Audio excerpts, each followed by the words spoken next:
The most widely published book in human history reveals that we are created in the image of God. Throughout our human journey, each encounter is an opportunity to see the shared humanity in ourselves and others. Regardless of one's views on religion, each experience and each story weaves us together towards a common path. A path of transformation, a process of growth and understanding, a recognition that, at our core, we share a common destiny. What does the search for truth really mean in our lives? How can we find a sense of unity in a world so diverse and divided? As we reflect on these questions, we start to uncover a fundamental connection that binds us all beyond our differences. Welcome to Created in the Image of God, Building Vibrant Communities, with our host, Wade Franson. Tonight's episode is Planting Seeds of the Divine. Hello, everyone. I might share briefly because we have a show tonight in which we'll be talking some about tradition. We have a little family tradition, and that is that when we sit down to eat, we say thankful. And thankful for us is going around the table and telling each other what we're thankful for. And with my kids, sometimes I kind of enforce this a little bit. They, for some reasons, have some challenges coming up with thankful, and we'll sometimes do several rounds of it. Tonight, I shared that I was thankful for this show and the people that I get to meet. And this is true perhaps tonight more than ever, because I've been looking forward to tonight's interview with Yiscah. Almost forgot her last name, Yiscah Smith, who is from Israel. And we had to wait quite a while because it was a trip here to the US so that we could do the show live on a Tuesday night without the time zone change. And here we are. And I'm just going to bring Yiscah right into the studio and get this show on the road after this long wait. Welcome, Yiscah. Hi, shalom, everyone. Hi. Well, and we were just talking about a story that I'd heard about heaven and hell, and I shared it with Yiscah, and guess what? She's like, well, yes, of course, that's from the Jewish tradition. And I didn't acknowledge it's probably where I got it, because I was on the City of David archaeological expedition in 1981 in conjunction with Hebrew University. Who knows where I heard this story from, but it probably is a Jewish traditional story about heaven and hell. And so we're going to get to know whether that's true or not, because Yiscah has a story to tell. Let's start with your creation story. Who were your parents? Where were you born? What was it like growing up in the environment that you were introduced into as you began your long exploratory journey to where you are today? Oh, okay, in the beginning, God created the heavens and the earth. So I was born in 1951. I'm 74 years old now, thank God, in good health. May it continue. I was born on Long Island, a town called Patchogue, Long Island, to two amazing, wonderful parents. I'm the oldest of three. There are three of us. And we grew up knowing we were Jewish. However, it was not a mainstay. It was not something that really defined much of the home life. We did keep some of the tradition of the major holidays, the high holidays, Passover, Hanukkah, Rosh Hashanah, Yom Kippur. However, equally so, my parents brought us up with values that are rooted very much in the Jewish tradition, which I did not learn till much later. As we were brought up cultivating kindness, respect, giving people the benefit of the doubt, not uttering slanderous gossip talk about people. This is how we were brought up until my mom passed away almost 11 years ago. My parents were married almost 66 years, and they modeled for us what it is to be in a loving, kind, respectful relationship.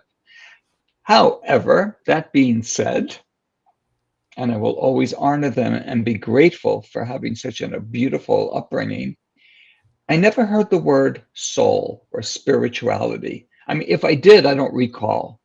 It was just not spoken about, that we have another dimension of living, which is our relationship with the divine. with God, in whose image we're all created. So that led me to begin an exploration, a search. And it brought me to Israel for the first time in 1971 on my 20th birthday while I was in college. I was in between sophomore and junior years in college. And I felt this affinity, like the land was just calling to me. And I began to question, or began to realize, I know very little about my own tradition. The history and the Bible, the prophets, the 5 books of Moses, modern Zionism, all of this was a mystery to me. So when I left Israel and I came back to university to finish my bachelor's program, I started as much as I could at the George Washington University in DC. I started to take a lot of electives that had to do with comparative religion and Hebrew, modern day Israel, so on and so forth. So that's how I began my search for a deeper experience of what I became aware of as my soul, that piece of the divine that resides within each of us. That's part one. Well, and so when we talked about this story earlier, it was, the land literally speaking to you, right? I don't know if I'm rushing ahead a little bit in the story, or, I mean, was it already happening then, or was that at a subsequent revisit? No, at the very first visit. And I'll tell Yeah. you what happened at that time in 1971. Israel, the airport, maybe even also the other airports, I forget, but I do remember there were no jetways yet. So we landed on, we had to deplane down steps onto the tarmac, and then there was a bus that would bring everyone to the terminal. And I remember watching people look like regular people were getting down on their knees on the oily, greasy tarmac with tears, mumbling words, and kissing it. And I said, these people are onto something that I know nothing about.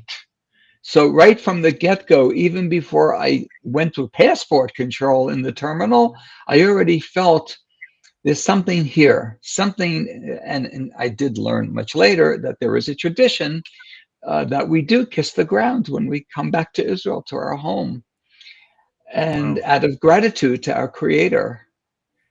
And So, that brought go ahead. That brought me, while I was in Israel that summer, to the Western Wall. And people were telling me this is the remnant of the temple, the first temple, the second temple that was destroyed, the second one by the Romans, by the Roman Empire. I didn't know what they were referring to. The temple. I grew up in Temple Bethel on Long Island. Now I'm told there's the temple. Everything was so foreign to me, and yet I just was so curious. So I went up to the wall. Some people call it the Wailing Wall. In Hebrew, it's really the Western Wall, which is the remnant of a surrounding wall around the temple. And this is all we have today from those times, from that era. And I remember going up to the wall. Now, as I mentioned, I didn't grow up with a lot of tradition in the synagogue with the prayer service. It was more foreign to me than familiar. So I didn't know what to do. So I look and everyone's either kissing the wall or talking to the wall, crying, smiling, moving their arms. So I figured I'll kiss the wall too. Who knows what? I didn't know what to do. And I mustered up a few prayers. And I heard this voice say, "Welcome home." And I kid you not, I'm not exaggerating. It was a voice deep, deep inside, which later I realized, I came to learn, really was what we call the still small voice, which is how our soul speaks to us. And I believed it. At first, I pushed back on it. Home? New York is my home. And then I thought about it as the voice kept repeating herself. I do feel, for some odd reason, and I'll only quote Carl Jung here, not the biggest Jewish rabbi scholar, Carl Jung, but he said that intuitiveness, and this was an intuitive voice, is when you know for sure you have absolute clarity without any empirical evidence.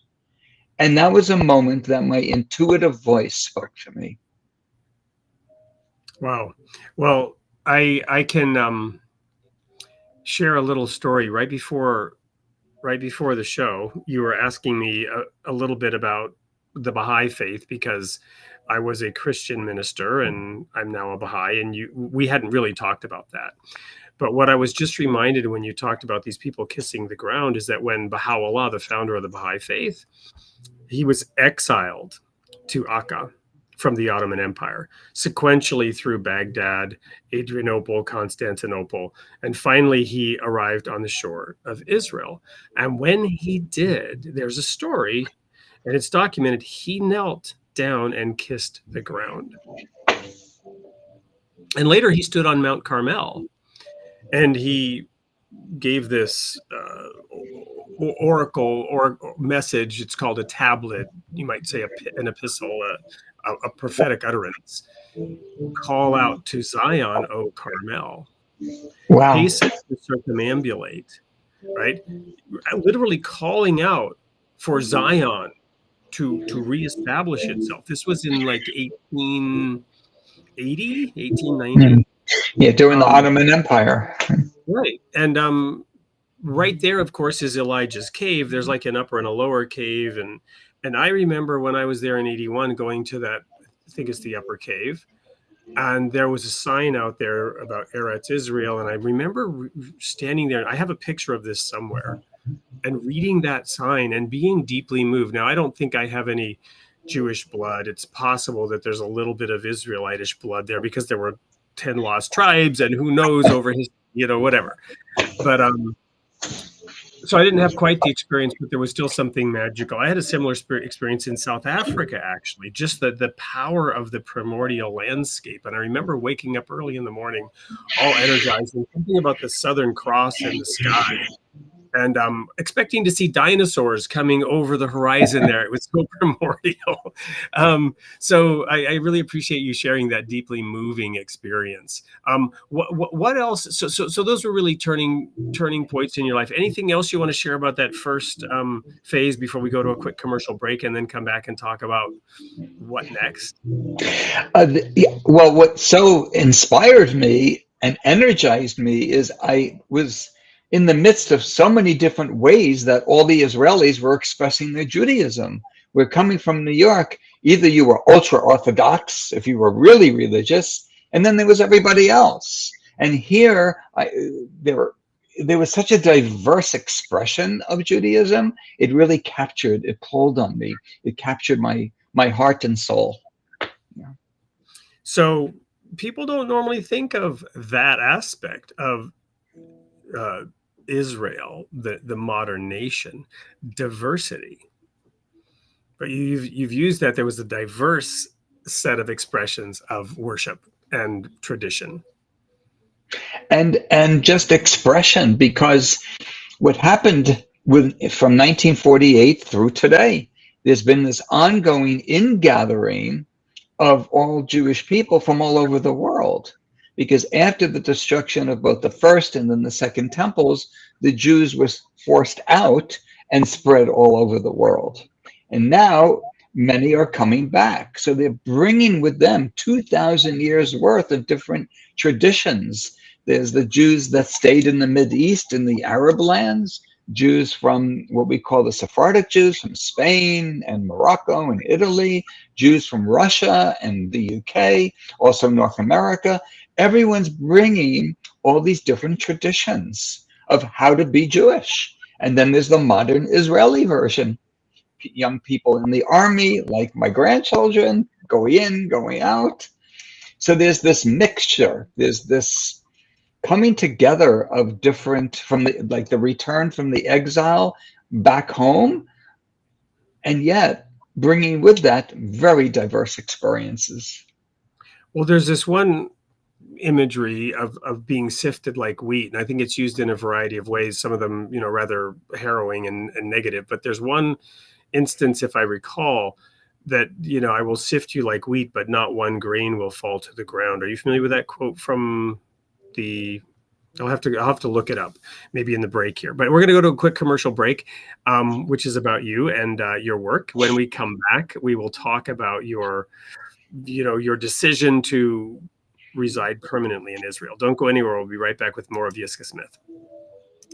Yiscah Smith is a thought leader, spiritual activist, and agent of change who helps people hear and connect with their inner voice, and the divine spark within her work brings clarity, grounding, and authenticity to anyone seeking a more meaningful spiritual life. With a gentle and honest approach, she encourages others to walk their path with integrity, compassion, and a deep sense of purpose. Her book, Planting Seeds of the Divine, offers a practical way to bring that inner work into everyday life. Drawing on reflections from the weekly Torah portions, the book highlights essential qualities, emotional and spiritual traits that help us grow from within. Each chapter includes a simple guided practice, making ancient teachings accessible, personal, and relevant for today's spiritual seeker. Planting Seeds of the Divine is an invitation to cultivate a more mindful, heartfelt relationship with yourself and with the divine presence that lives within you and with the world around you. Available at Amazon.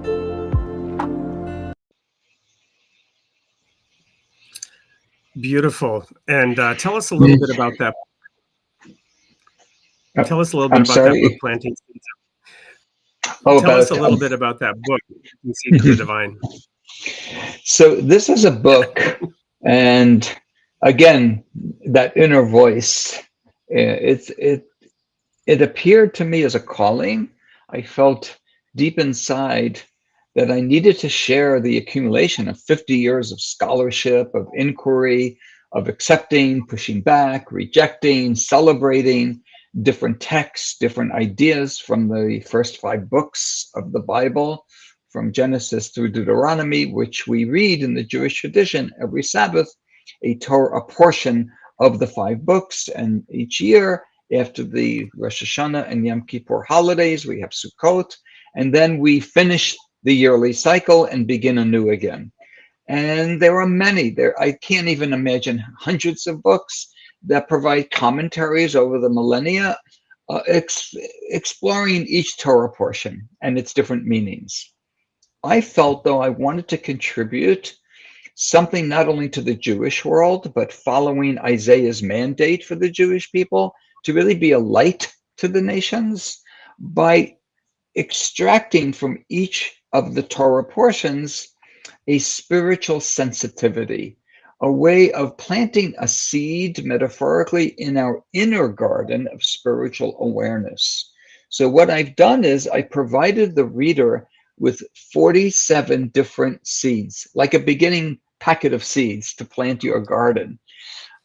For example, cultivating, having more trust in oneself, self-confidence, the spiritual understanding of bringing guests into your home, what it means to sense the divine among us, cultivating the need to connect with other human beings and beyond human beings, the rest of God's world.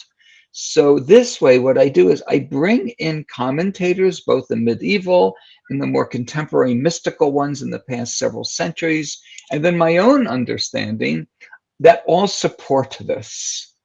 So it's more of an exploration of what I would say, how to show up in the world with our higher selves, with our godly selves, with our better selves.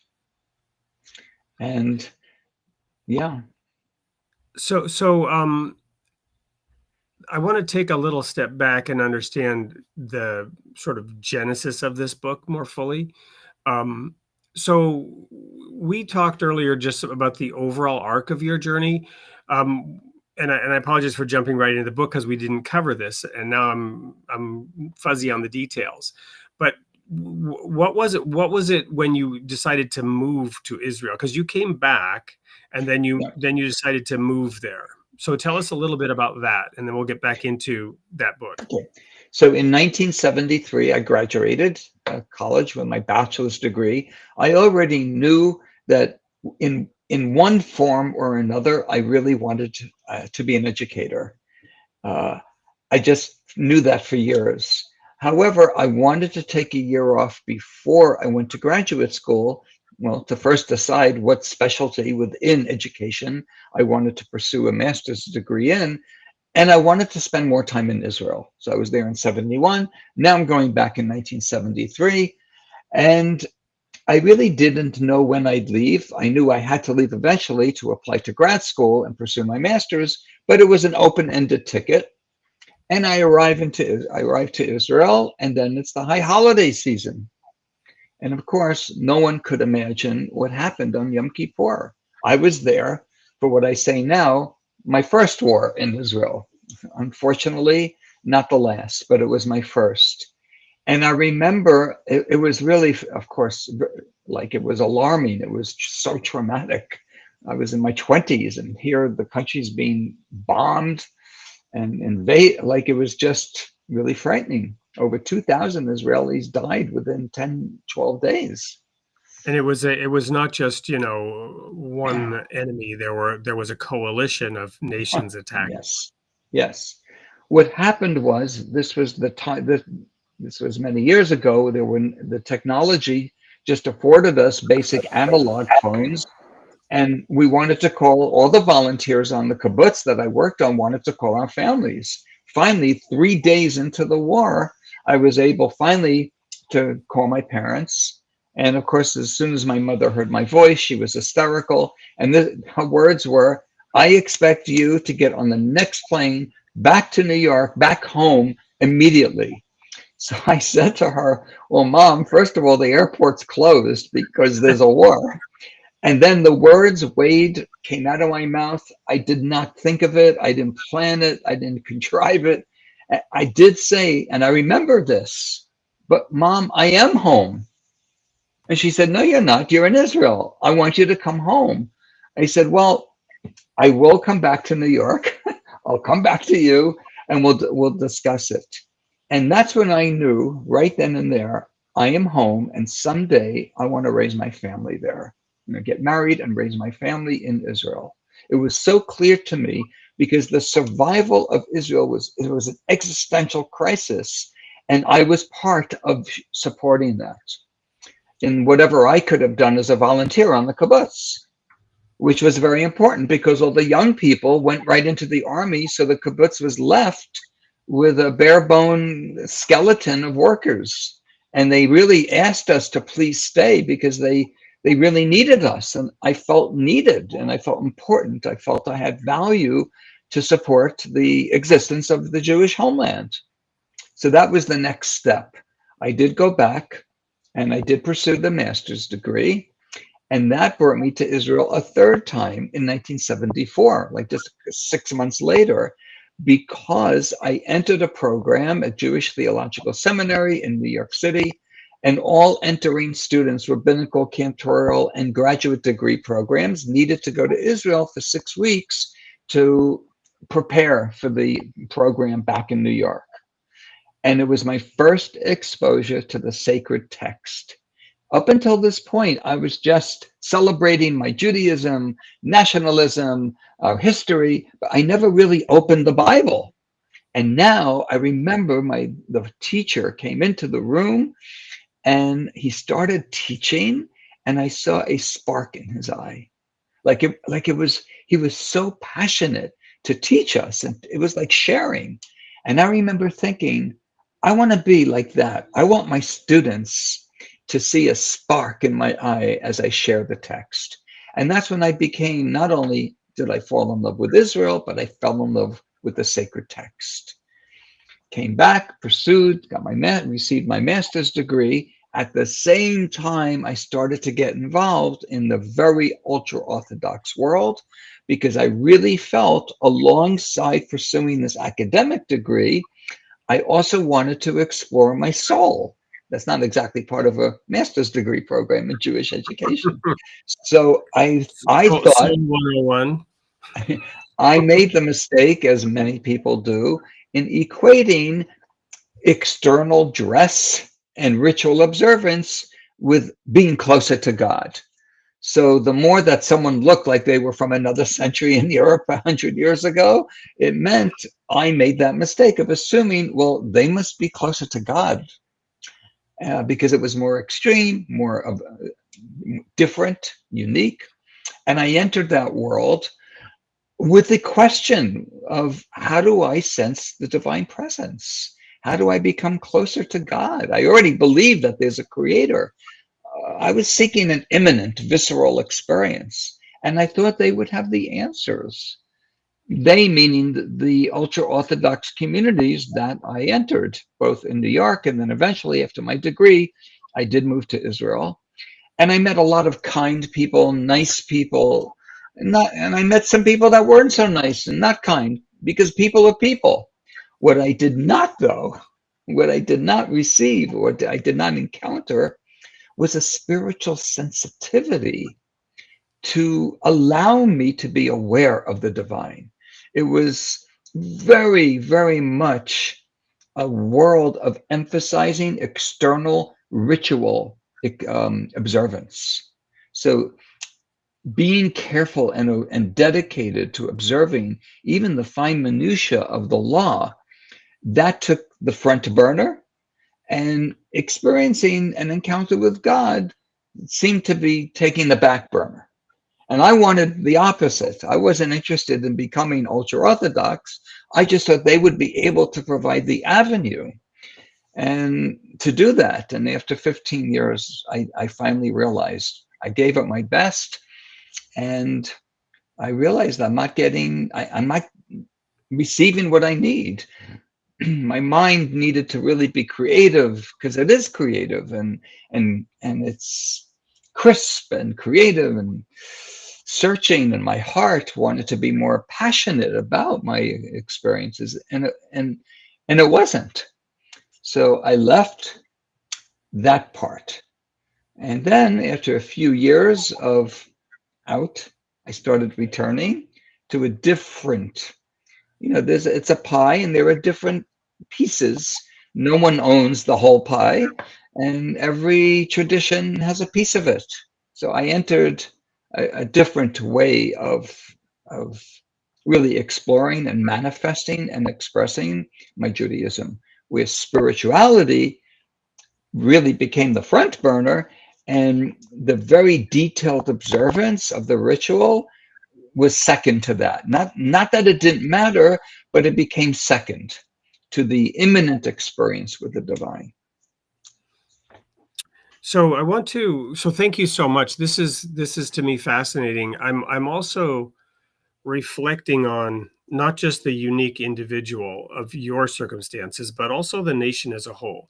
Because you mentioned that in 73, it was existential. You've talked about teachers having a spark. You've talked about even the ultra-Orthodox, which you've, perhaps transitioned through, moved away from a little bit, but nonetheless, their devotion, right, is admirable, and their dedication is noteworthy, right? But so across Israel, I want to ask the question, that was decades ago. Is Israel still today under an existential crisis and an existential threat? And what does that do to infuse the minds and hearts and attitudes of the people in that nation? That's an excellent question. And I would say, even in 1973, what I perceived as an existential threat was not, because the Israelis believe from 1948, May of 1948, till forever, Israel will never undergo an existential threat.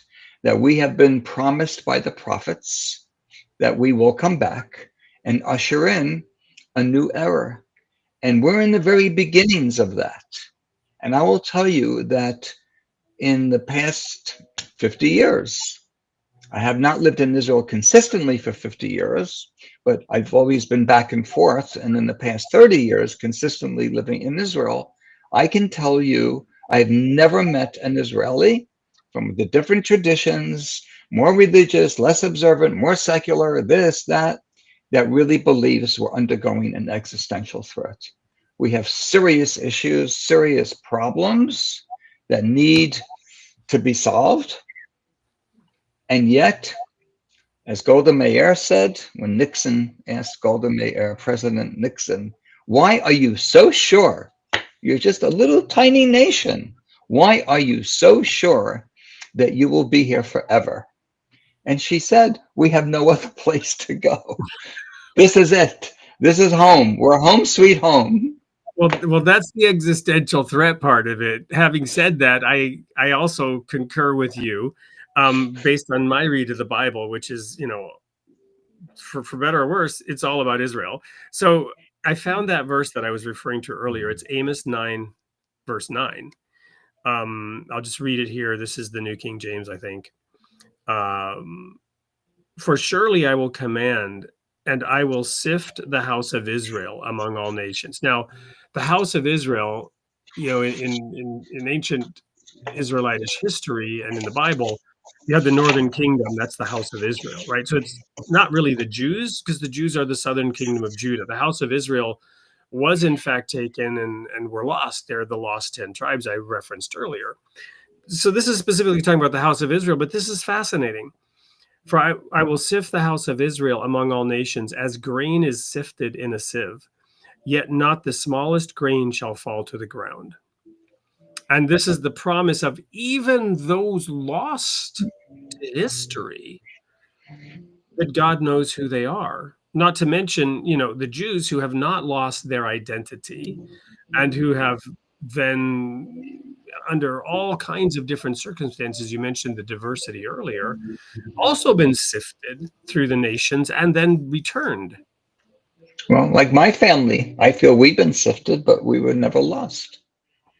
I would like to add, if I could, now that you brought up Amos, who prophesied like 2,800 years ago during the early part of the first temple.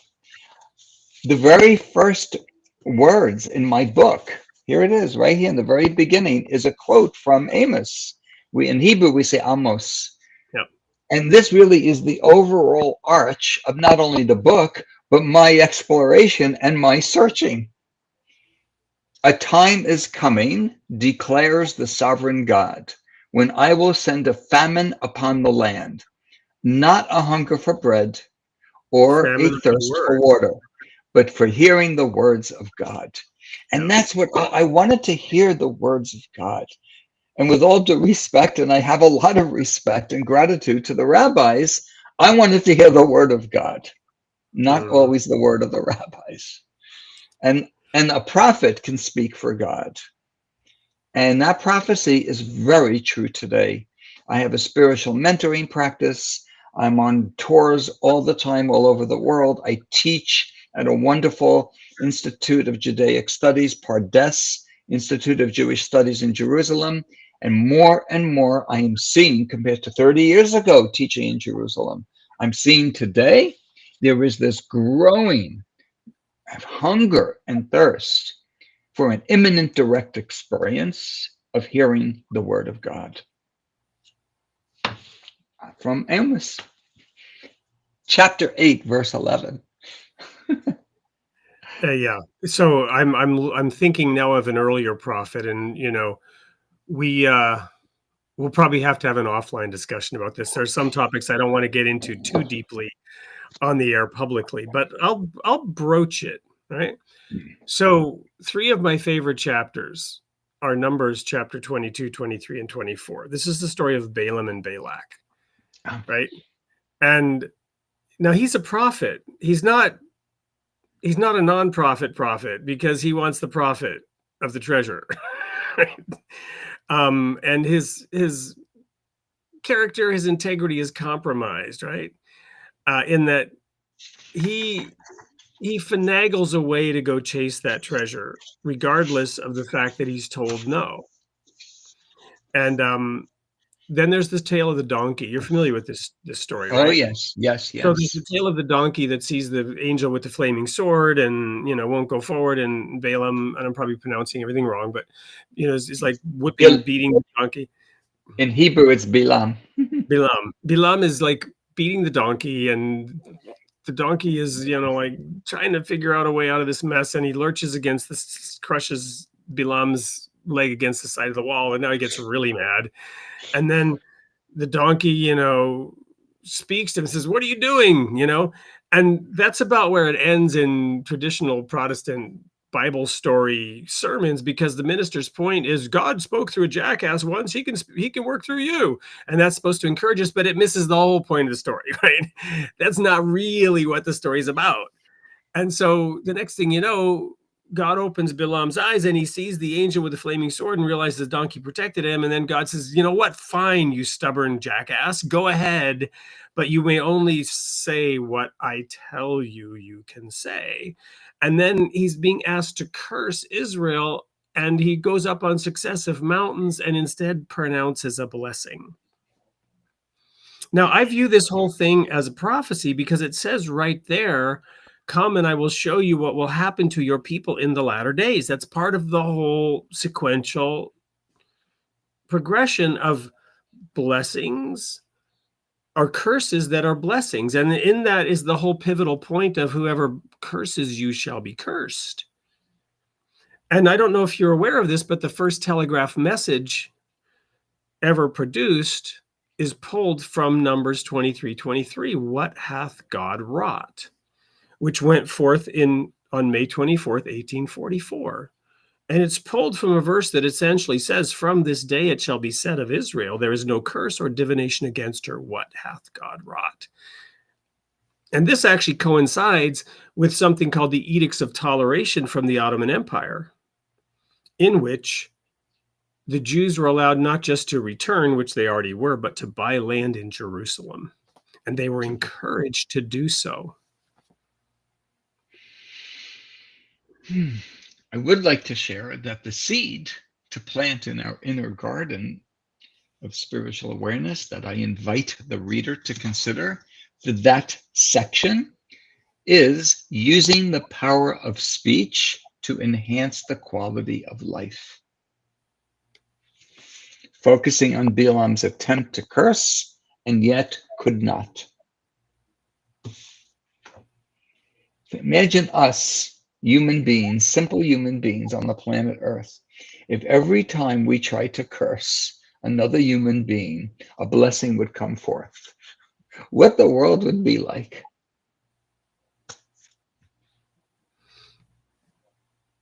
Yeah, amen.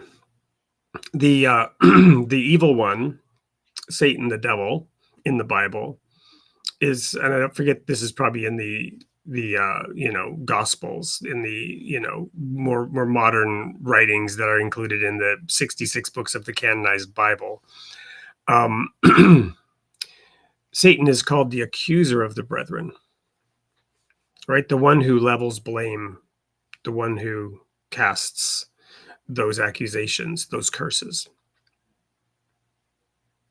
Yeah. Well, we're going to go to a quick commercial break after all that. And when we come back, we will continue this discussion. I want to learn a little bit more what you're doing now.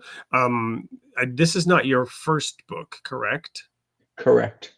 Right. So we'll talk a little bit more about your body of work and what you're doing now in the state of Israel. Don't go anywhere. We'll be right back with more with Yiscah Smith. America is wrestling with big questions about freedom, leadership, and what binds us together. No King's rallies may sound like echoes of our founders' ideals, but history reminds us these debates are nothing new. In the biblical period of Judges, Israel was a nation without kings, marked by fierce independence and turmoil. It's called the bloodiest book in the Bible by some. The people sought order and asked for a king. The prophet Samuel cautioned that such a choice would bring unintended consequences, to put it mildly. My own journey, as evidenced in my trilogy and my publishing work and community projects, explores these very questions. How do we balance liberty with responsibility? What can we learn from the past as we seek to shape a better future? Order the trilogy, subscribe to the Substack, and join in a respectful discussion on the future of our nation. Are we walking the path of greater justice, or simply repeating old dilemmas with new names? Let's find out together.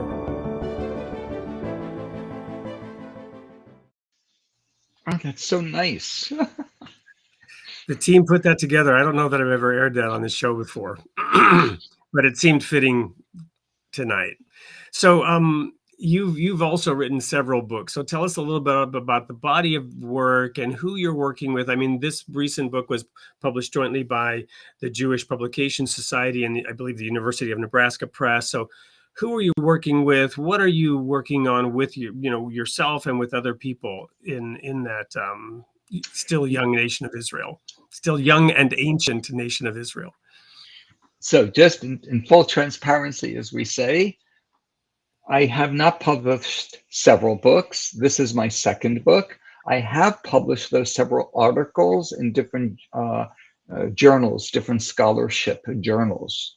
And I actually love that. I really look forward to that challenge because that's where less is more. So the time it takes to write one article where I have a lot more words allowed than a whole book per chapter, it can take a long time to do the research, but not 2.5 years. So I'm able to constantly put out into the world new ideas, new approaches, also relying on the old tradition. I kind of mix the two, put it in the blender with my own creative, critical thinking, and come up with something more contemporary. So I am writing more articles which have been published. What I'm doing now is an assortment, which is very typical of me. I can't be contained in one anything. I'm post-denominational. I'm not Reform. I'm not conservative. I'm not Orthodox. I'm Israeli and I'm traditional. And I feel pieces of me are in all the different movements, but the bigger part of me is in no movement. And I teach at a wonderful institute in Jerusalem where I meet younger people, the Pardes Institute of Jewish Studies. I also teach online for applied Jewish spirituality. I teach 3 courses a year. Each course is 8 classes on Jewish spirituality. And it's a much older, more life experienced body of students from all over the world because it's on Zoom. So I can be teaching the same text, but when I'm teaching in Jerusalem, in Pardes, with younger people on their way to pursue a PhD or a doctorate, medical school, law school, they lack the life experience that, let's say, my 60-year-old students have, but then they have the youth. Like, I can do anything and I will be immortal, which of course 60, 70-year-old people, we don't have that anymore. So it's just wonderful to teach both of these segments of our wonderful population. I also have a private spiritual mentoring practice, providing mentorship, companionship, where I work with individuals. It's not therapy. I'm a big believer in therapy, but I'm not a therapist.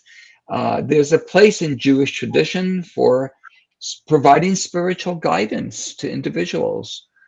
And a lot of my clients were students of mine and wanted to go deeper with me, providing some type of direction or companionship to go into like a deeper, I wish I would have had one really years ago. That probably could have helped me a lot, but it was not meant to be. So those, in terms of the Jewish world and what I'm doing in Israel, also going abroad as a public speaker, as a teacher, going to different communities. This year it's more intense than usual because I'm bringing my book with me. And then there are 2 other parts of my life that I just love. My grandchildren. I just love hanging out with my the youngest is about a month old. She was born right at the end of the holiday season, shortly before I left Israel to come on this tour.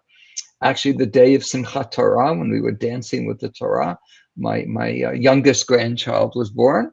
And my oldest is 26 years old. So there's a lot going on in terms of the different age groups and what they're interested in and what they do.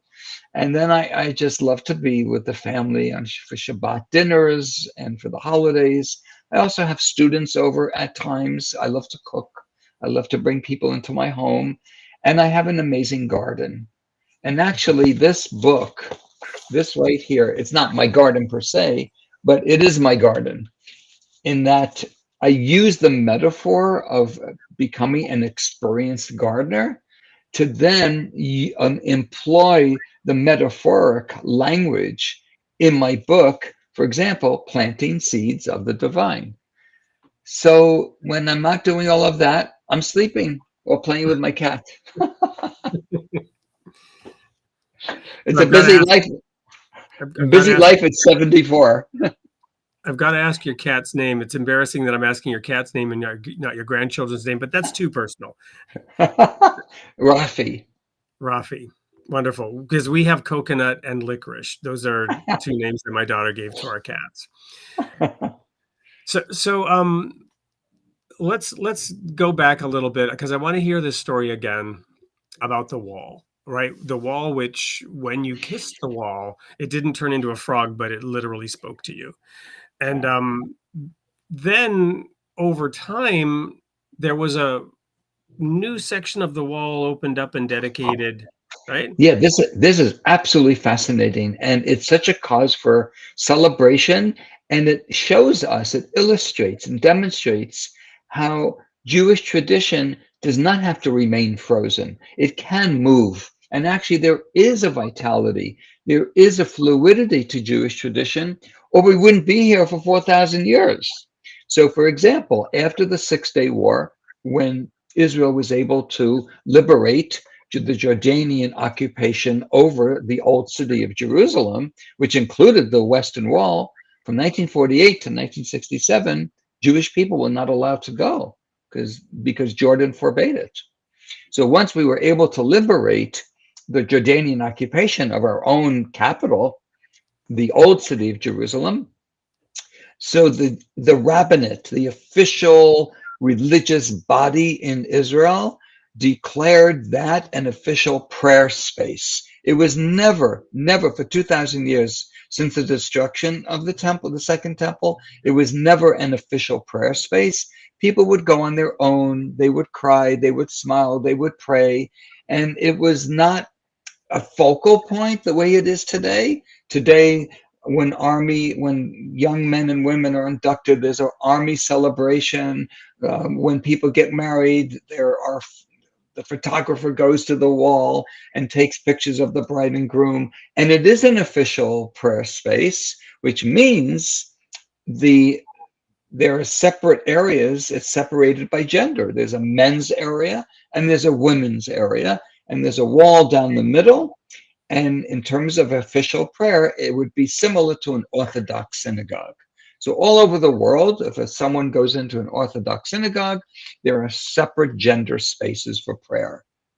Even though there's a lot of other activities, like when groups visit, there's huge amount of different groups, older groups, younger groups, Jewish groups, Holy Land Christian tours. Everyone comes to the wall. However, when it comes to official prayer, it's separate. About 10 years ago, and I'm so proud of this initiative, there was a lot of pressure for people who wanted more of an egalitarian setting where men and women would not have to be separate. And we see that in the United States, for example, in the reform movement, in the conservative movement, where there is no separation between men and women pray together. So what the government did, because everything with the rabbinate has to go through the Knesset, because there is not a black and white separation of religion and state at all. When it comes to religion, it's very much a part of the civil law. So things have to be passed in the Knesset.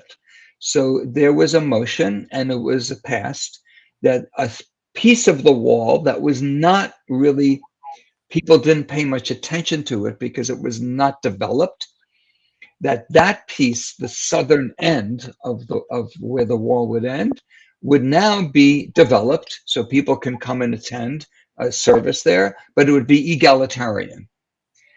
So I feel so honored and blessed that I'm part of the tradition, keeping the tradition and yet modernizing it.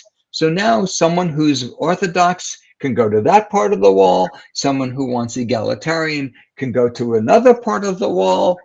And those of us who live there know there's another part of the wall that very few tourists ever know about. It's a much smaller section, deep in the Arab quarter, where individuals go to do how it used to be for like thousands of years. So I can go to one of three sections.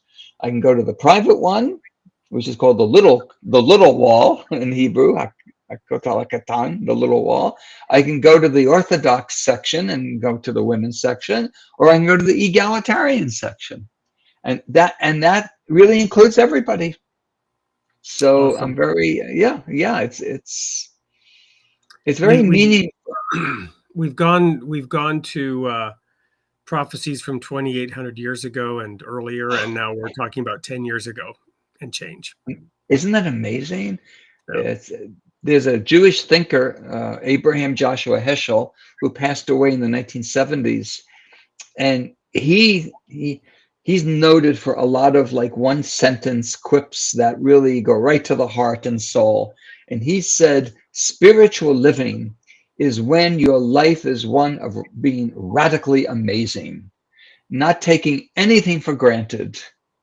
So I teach to my students, also to my grandchildren and my children, what at the end of every day, before you go to sleep, what part of the day can you say, wow, that part of my life is radically amazing?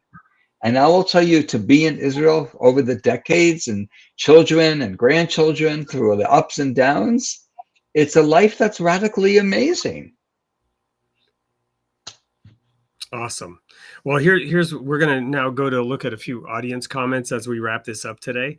So here's one that came to mind as I was thinking about the breadth of history. There's nothing like, from Who Knows, there's nothing like placing your hand on those stones and feeling time dissolve.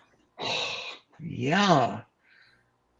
Every time I go back to the wall, the kotel, I feel I'm entering this like cloud, what we call cloud of glory in Hebrew, anana kavod, the cloud of glory, where time dissolves because I'm touching stones that people touched thousands of years ago. Yeah. So here's a comment from very early on as we were just getting to know you. I'm not usually drawn to spiritual language, by Higgins, but the way Yiscah frames authenticity feels deeply human. Oh, that's my prayer. And here's a question for you from Branchstat 25. I'd like to know how you would guide someone whose spiritual awakening is tangled with unresolved trauma. So how many hours do we have now? All right. So such an important, such a sensitive and deep concern and question. I will just be, what I'd like to provide as a response will not end with a period, but rather with a comma. The first, as difficult as it may seem up here, the heart, every moment of the experience of the heart must be honored. So as much as we don't want to honor pain, we don't want to honor unresolved trauma, we rather not even engage with it. The way to cultivate a spiritual awakening is to use that to then pray to God, pray to the still small voice within to help us. Because quite frankly, in my own journey, when there were moments of trauma, if I didn't turn inwardly or outwardly to the Creator, I don't know how I could have done that alone. And I think that's the setup, if I could use the divine setup, that all the pain and suffering in our lives, I would believe now, cannot be resolved without a spiritual awakening. And that could be the springboard for the spiritual awakening. it was only when I was 50 years old that I finally turned to God in the most real way possible, outside of accustomed ritual, outside of the synagogue, outside of all the formal learning of the sacred text, just on my own. And I cried out or cried in. And I will tell Branstad, 25, and everyone else, it's as if the voice said, I've been waiting for you your whole life to finally realize you can't do this alone. And I have been on a journey, and it's been a healing journey through spiritual awakening that was very tangled with unresolved trauma, to now moving it gently into healing the unresolved trauma, where it no longer defines my life, and yet it's a part of my history that I will always honor. I hope, I hope that's the beginning of an answer. Thank you so much. Here's one from Bowtime. I love how universal this is. Pretty much anyone from any tradition can relate. That said, how has interfaith conversation shaped your own understanding of the divine? And I'm going to do a little overlay here. I often reflect on how you've got this one nation, which is the Jewish state, right? And it's the only Jewish state on the planet, and it's a tiny little postage stamp you mentioned, of land. And here in America, for example, we have that separation of state and religion, which you don't have, but you've got the Dome of the Rock and the Al-Aqsa Mosque. You've got the Church of the Nativity. You've got the Baha'i World Center. All of these religions have their, major sites of worship in that same little postage stamp. So yeah, it's a Jewish state, but this is a great question. How has interfaith conversation shaped your own understanding of the divine? So wonderful. And we need to explore that more and more. To back up a minute, it's not so much that Israel is just a Jewish state, it's the Jewish homeland. That was like the French have France, Canadians have Canada, South Africans have South Africa. Whatever the countries are doing, good or bad, each nation, we are more of in the Bible, we're not referred to as a religion. The word religion is not found in the Bible. It's a modern day Hebrew word. What's in the Bible is the nation of Israel, Am Yisrael, or B'nai, the children of Israel. Okay, so that being said, I just love interfaith conversations because I seek to draw out and to pay attention to these mutually shared truths, like from the Dalai Lama or from Gandhi or from leaders of different theologies. It doesn't shock me anymore when I will hear an idea. Well, that's something that I learned in my tradition. And that's the testimony. That's like witnessing the integrity of its truth. So I myself am very not only comfortable, but I really support it. And I would mention that when I proposed my manuscript to Jewish Publication Society and University of Nebraska Press, one of the questions they asked me was, who is my target audience? And I cast a very wide net. It's not just a specific Jewish audience, it's also a Gentile non-Jewish audience. And I've seen now, I spoke to a group at University of San Francisco last week, where out of 75 people, maybe, I was told by the professor, maybe 5 were Jews. Everyone in that room was fascinated by these ideas that I presented from one of the portions, because I do believe in the global message. And I guess just to summarize, I like to think of my fellow Jews as the nuclear family, and then the rest of humanity as the cousins club. Like, we're all related. We're all related. We're all created by the same creator. Awesome. Well, I'm going to ask a kind of difficult and challenging question. And then I'll save one or two more from the audience as we run out of time here. But I want to ask you personally on this trip, were you nervous coming to America, given what is obviously it's evident, it's everywhere, a rising tide of anti-Semitism that is, you know, it's debatable. To me, it's not. It's flat out anti-Semitism, but at a minimum, patently on the surface, it's anti-Zionism. It is anti-state of Israel. It is anti those Jews who feel strongly about the national identity of that people and that land. So were you nervous taking this trip because of that rise? And what's your thought on all that? Not at all. Not at all. Because I believe I'm here as a calling.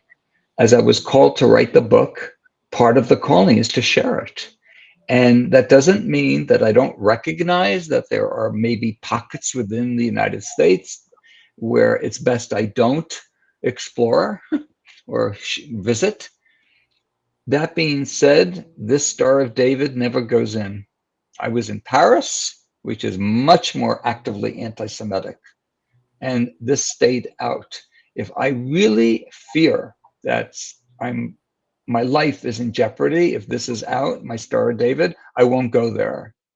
Having been brought up in the United States, I have dual citizenship, so I am also an American. No, I never. I'm not here as a political activist. I'm here as a spiritual activist, which means what I share in any given room, there will be people more to the left, more to the right. And I did think maybe at University of San Francisco, that would be one place where maybe there'd be some rabble rousing and protest. Nothing. I just put out the positive energy, and I'm still an idealist. I have not, in my older age, resorted to cynicism. I recognize that it's real. I recognize that people have been hurt. And I just go with my mission. Wonderful. We were talking earlier about sort of the summary, and I actually didn't read any of it, but I'm going to now read this and then ask one more question from the audience. In her youth, this was supposed to be your intro, so it's your outro now, right? My outro. In her youth, Yiscah Smith searched for belonging in the familiar rituals of Jewish life, only to discover that faith without honesty leaves the heart untouched. Her journey and exploration from post-war America to Israel's Hasidic world to arrive at a more spiritually sensitive tradition, and along with it, attaining a quieter kind of courage, the courage to listen inward and live truthfully before God. And obviously it's that courage that reminded me that I should have said that, for which I apologize, but it's a fitting coda here. The time was right. It's inspired. That's my story. I'm sticking with it. So one last little question for you. And that is from Super Duper here. Once you started getting into the Bible, what was the most poetic metaphor you used to describe soul growth?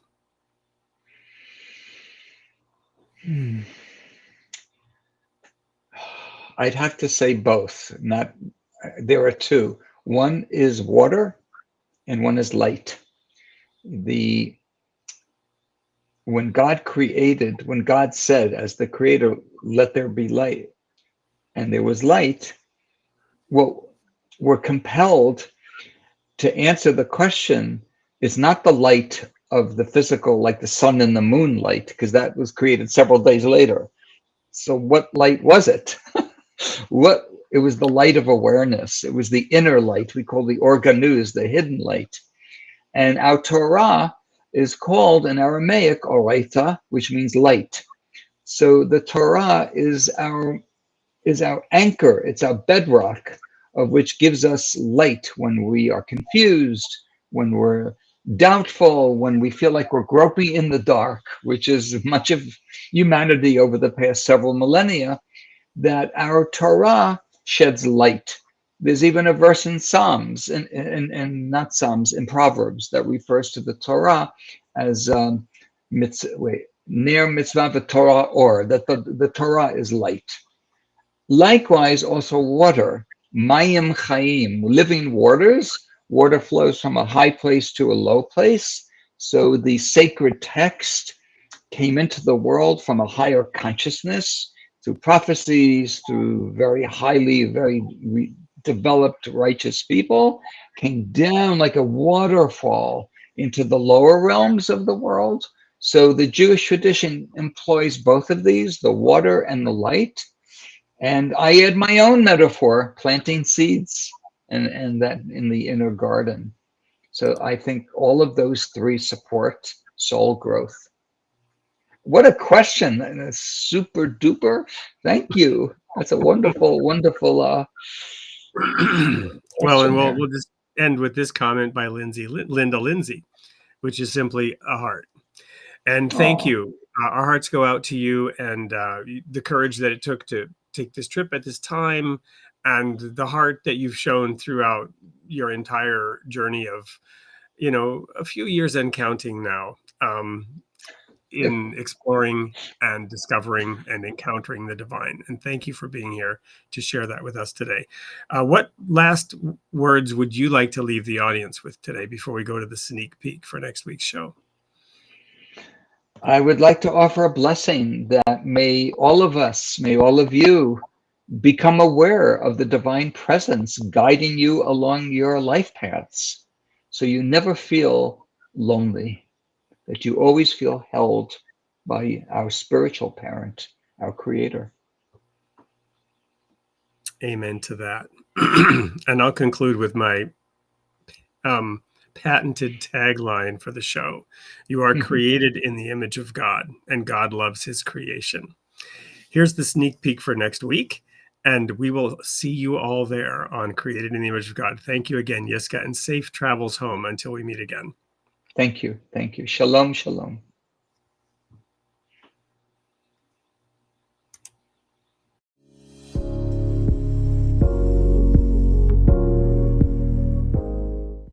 Hey everyone, it's Wade France, and I'm here with another sneak peek for the upcoming episode of Created in the Image of God, which will air on Tuesday night at 8 p.m. Central. I have in the studio with me a person whom I've just met, Mary Demuth, after trying to schedule multiple times and then me not showing up.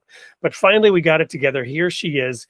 And I just learned that she's not just written the book that I was interested in, but over 50 books. And she's dedicated her life really to the idea of restorying.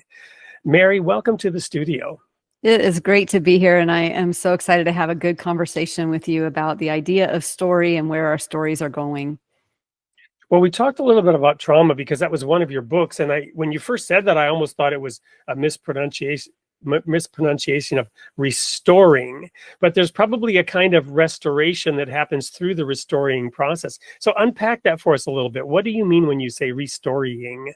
Yeah, it's kind of hard to say, but I've just seen it in my own life where I was living under a different story. And for a long time, my story was I am a victim and I have been harmed.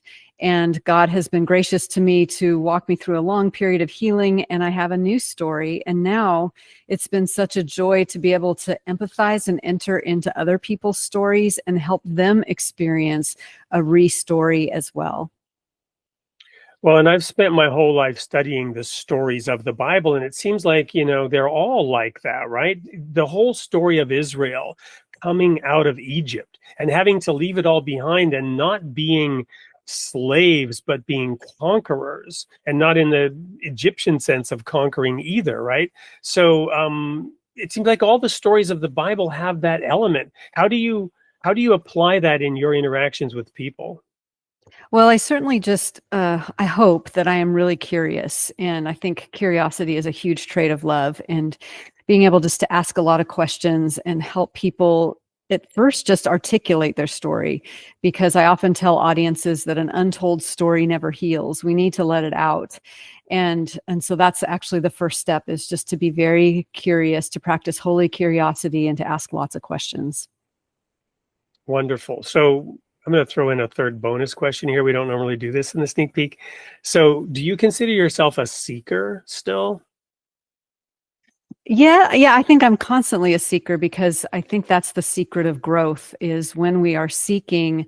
It's a constant act. It's like a dripping faucet. You just keep doing it, keep seeking. And I think the older that we get and the more we grow, the less certain we are, and the more we're capable as mature people to be able to carry nuance. Whereas when we're younger, we tend to think more in black and white, and we don't know how to carry nuance very well. Wonderful. Well, we'll have a whole hour to unpack that nuance, to get into the complexity, and also understand and discover all of the aspects that Mary has been putting into her more than 50 books. So you're not going to want to miss this coming Tuesday night, 8 p.m. Central Time, for Created in the Image of God with Mary DeMuth. We'll see you there.